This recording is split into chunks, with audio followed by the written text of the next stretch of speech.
Sir, Manipur में इतनी बड़ी घटना घटी और बंगाल में भी इस तरह की घटना घटी है और देश के एक अन्य कोने में भी घटना घटती जा रही है। सर, इस पर कहा जाए।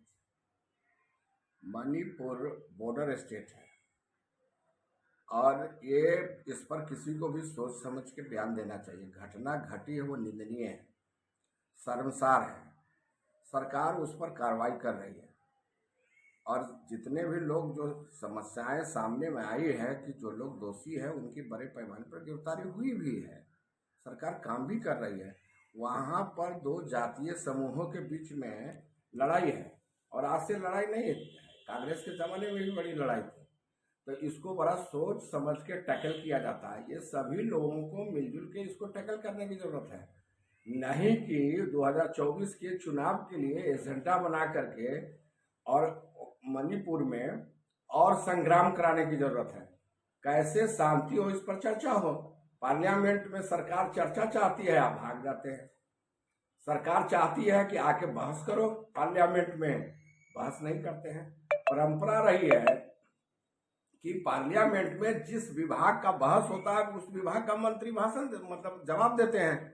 गृह मंत्रालय का मैटर है, अमित शाह जी देंगे, तो ये लोग भाग रहे हैं।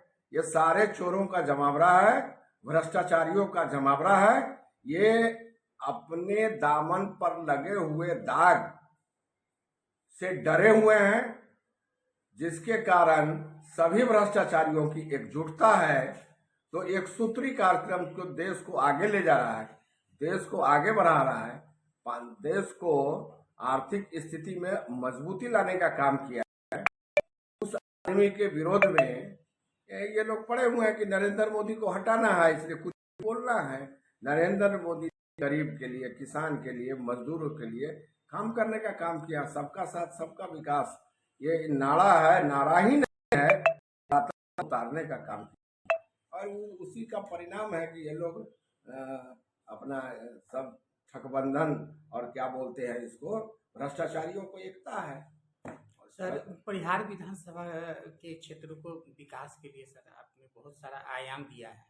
वर्तमान परिप्रेक्ष्य में आप बहुत सारा योजनाओं की स्वीकृति आपने दी है। सर, इसमें कुछ नहीं, आप पहले पूछे हैं मणिपुर पर, फिर आपने पूछा है बंगाल की स्थिति, तो दूसरे जगह की स्थिति भी आपको जाननी चाहिए। जी सर, जी। बंगाल में जो अभी चुनाव हुए हैं पंचायतों के, बंगाल में जो चुनाव हुआ था एमएलए का, बंगाल में चुनाव हुआ पिछला 2018 में पंचायतों का चुनाव हुआ, सिलसिलेवार वहां जो हत्याएं हो रही है, ये क्या है? क्यों ये भ्रष्टाचारी लोग नहीं बोलते हैं? दो तरह का मापदंड क्यों रखते हैं?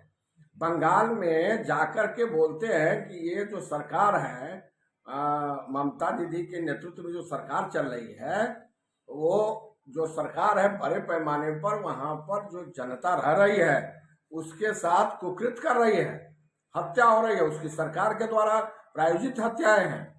तो उस पर तो वहां बोल लेते हैं, अब पार्लियामेंट में जुबान नहीं निकलता है। गठबंधन करते हैं कि नरेंद्र मोदी को हटाना है। अरे बंगाल की लॉ एंड ऑर्डर की व्यवस्था खराब है तो बोलो, एक साथ झूठ होकर के बोलना चाहिए। आप मणिपुर को बोलते हो, बंगाल पर नहीं बोलते हो।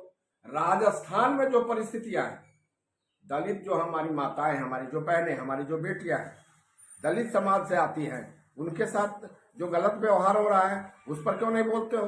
उस पर क्यों नहीं चर्चा करना चाहते हो?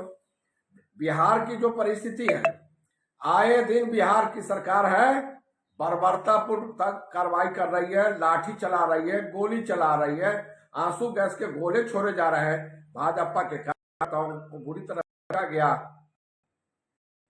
अभी कटिहार कल बिजली मांग रहे लोगों पर चलाकर 3 आदमी की निर्मम हत्या कर दी गई।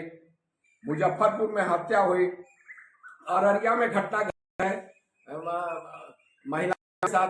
पूरे बिहार में जो परिस्थिति है, अभी मेजरगंज में व्यापारी को गोली मार दिया गया।